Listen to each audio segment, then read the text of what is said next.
एहसास तो हजरत खुसरो को भी हुआ था। उन्होंने लिखा था, खुसरो दरिया प्रेम का सो उल्टी वाकी धार, जो उतरा सो डूब गया, जो डूबा सो पार। यानी प्रेम में डूबने से ही भेद की बाधाएं पार होती है। यहां अभी जो भव्य प्रस्तुति हुई उसमें भी हमने यही महसूस किया है। साथियों, सूफी परंपरा ने न केवल इंसान की रूहानी दूरियों को खत्म किया, बल्कि दुनियावी दूरियों को भी कम किया है। मुझे याद है साल 2015 में जब मैं अफगानिस्तान के पार्लियामेंट गया था, तो वहां मैंने बड़े भाव भरे शब्दों में रूमी को याद किया था। 8 शताब्दी पहले रूमी वहां के ही बल्ख प्रांत में पैदा हुए थे। मैं रूमी के लिखे का हिंदी एक तर्जुमा जरूर यहां दोहराना चाहूंगा, क्योंकि ये शब्द आज भी उतने ही प्रासंगिक है। रूमी ने कहा था, शब्दों को ऊंचाई दे, आवाज को नहीं। शब्दों को ऊंचाई दे, आवाज को नहीं, क्योंकि फूल बारिश में पैदा होते हैं, तूफान में नहीं। उनकी एक और बात मुझे याद आती है। मैं थोड़ा देशज शब्दों में कहूं तो उसका अर्थ है, मैं ना पूरब का हूं ना पश्चिम का, ना मैं समंदर से निकला हूं और ना मैं जमीन से आया हूं। मेरी जगह कोई है ही नहीं। मैं किसी जगह का नहीं हूं, यानी मैं सब जगह हूं। ये विचार, ये दर्शन वसुधैव कुटुंबकम की हमारी भावना से अलग नहीं है। जब मैं दुनिया के विभिन्न देशों में भारत का प्रतिनिधित्व करता हूं, तो इन विचारों से मुझे ताकत मिलती है।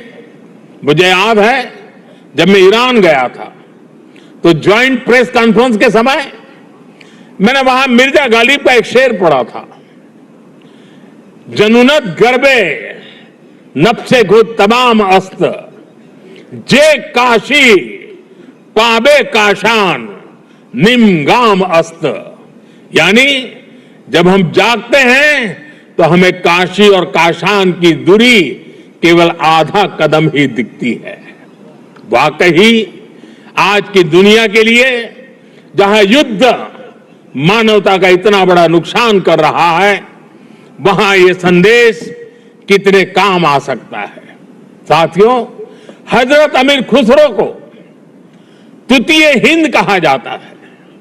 भारत की तारीफ में, भारत से प्रेम में उन्होंने जो गीत गाए हैं, हिंदुस्तान की महानता और मनमोहकता का जो वर्णन किया है, वो उनकी किताब नू सिफर में देखने को मिलता है।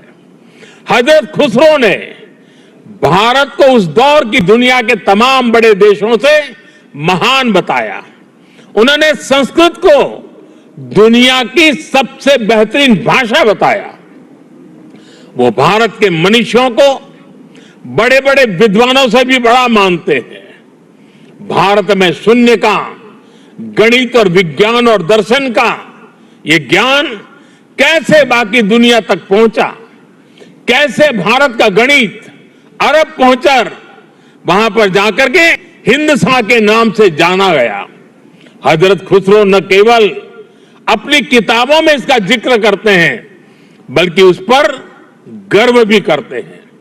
गुलामी के लंबे कालखंड में जब इतना कुछ तबाह किया गया, अगर आज हम अपने अतीत से परिचित हैं, तो इसमें हजरत खुसरो की रचनाओं की बड़ी भूमिका है।